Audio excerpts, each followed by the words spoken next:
నమస్కారం, welcome to Gandivam the arrow of truth.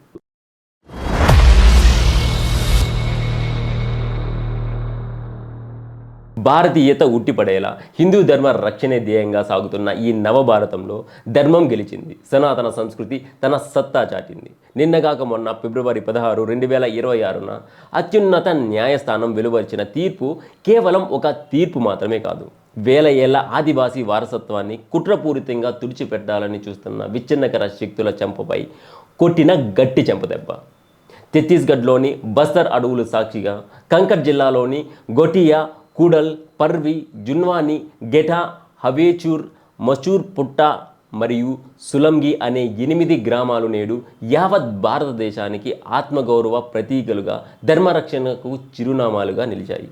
ఈ గ్రామాల్లో అమలులో ఉన్న పెసా చట్టం యొక్క ప్రాశస్త్యం నేడు ప్రపంచానికి తెలిసింది. అసలు ఈ పెసా చట్టం అంటే ఏంటి? ఇది ఆదివాసీ ప్రాంతాలకు రాజ్యాంగం కల్పించిన ఒక గొప్ప స్వయం పాలన అధికారం. సాధారణ గ్రామ పంచాయతీల కంటే భిన్నంగా షెడ్యూల్ ప్రాంతాల్లో గ్రామ సభలకు తమ సాంస్కృతిక వారసత్వాన్ని, ఆచారాలను, సాంప్రదాయాలను మరియు తమ జల్ జంగిల్ జమీన్ అంటే నీరు, అడవి, భూమిని రక్షించుకునే సర్వాధికారాలను ఈ చట్టం కల్పిస్తుంది. అంటే ఆ గ్రామాలలో ఏ నిర్ణయం తీసుకోవాలన్నా గ్రామ సభ అనుమతి తప్పనిసరి. బయట వ్యక్తులు లేదా శక్తులు గ్రామ సంస్కృతికి హాని కలిగిస్తుంటే వారిని అడ్డుకునే అధికారం ఈ చట్టం ద్వారా నేరుగా ప్రజలకే దక్కింది. ఈ విశిష్టమైన అధికారంతోనే 2025 ఆగస్టు 14న గ్రామ పంచాయతీ విభాగం హమారీ పరంపర, హమారీ విరాసిత్ అంటే మన సాంప్రదాయం, మన వారసత్వం అనే నినాదంతో ఒక సర్క్యులర్ జారీ చేసింది. అమాయక ఆదివాసీలను పేదరికం సాగుతో ఆశ చూపి మాయమాటలతో భ్రమల్లో ముంచి వారి కన్న తల్లిలాంటి మూలాలను వేరు చేయాలని చూస్తున్న క్రైస్తవ మిషనరీలు మరియు పాస్టర్ల ఆగడాలను అడ్డుకట్టవేస్తూ ఆ 8 గ్రామాల గ్రామ సభలు తీసుకున్న నిర్ణయం అత్యంత సాహసోపేతమైనది. తమ ఊళ్ళలోకి అన్య మత మార్పిడి శక్తులు ప్రవేశించకూడదని, బలవంతపు మరియు మోసపూరిత మత మార్పుడులు మన పూర్వీకుల సంస్కృతికి గొడ్డలి పెట్టు అని గర్జిస్తూ గ్రామ పొరిమేరల్లో ఏర్పాటు చేసిన ఆ హెచ్చరిక బోర్డు ఆ కుట్రదారుల గుండెల్లో రైళ్లు పరిగెత్తించాయి. మత ప్రచారం మా ప్రాథమిక హక్కు అంటూ రాజ్యాంగాన్ని అడ్డం పెట్టుకొని కోర్టు మెట్లెక్కిన ఆ పాస్టర్లకు ఛత్తీస్గఢ్ హైకోర్టు అక్టోబర్ 2025లోనే గట్టి సాకిచ్చి వారి వాదనల్లో పసలేదని తేల్చి చెప్పింది. అయినా వెనక్కి తగ్గకుండా విదేశీ నిధుల అండతో సుప్రీంకోర్టు వరకు వెళ్ళిన ఆ విచ్ఛిన్నకర శక్తులకు అక్కడ కూడా పరాభవం తప్పలేదు. సీనియర్ అడ్వకేట్ కోలిన్ గోల్వానెస్ తన వాదన పటిమతో ఎన్ని కుతంత్రాలు చేసినా ధర్మం వైపు ఉన్న సత్యం ముందు అవి నిలబడలేకపోయాయి. ఇది కేవలం న్యాయస్థానంలో జరిగిన పోరాటం మాత్రమే కాదు, భారతీయ మూలాలను కాపాడుకోవడానికి జరుగుతున్న ఒక గొప్ప ధర్మయుద్ధం. ముఖ్యంగా సుప్రీంకోర్టు ఈ మత మార్పిడులను సామాజిక మహమ్మారిగా అభివర్ణించడం గమనించాల్సిన విషయం. అవును, ఇది మహమ్మారి. ఒక జాతిని దాని మూలాల నుంచి వేరు చేసి వారి ఆచారాలను, వేల ఏళ్ల జానపద గీతాలను, పండుగలను, పూజా విధానాలను మరియు విశ్వాసాలను నాశనం చేయడమే ఈ శక్తుల ఏకైక లక్ష్యం. మత మార్పిడి అనేది కేవలం దేవుడిని మార్చుకోవడం మాత్రమే కాదు, అది దేశం పట్ల ఉండే విధేయతను, సంస్కృతి పట్ల ఉండే మమకారాన్ని మార్చే కుట్ర.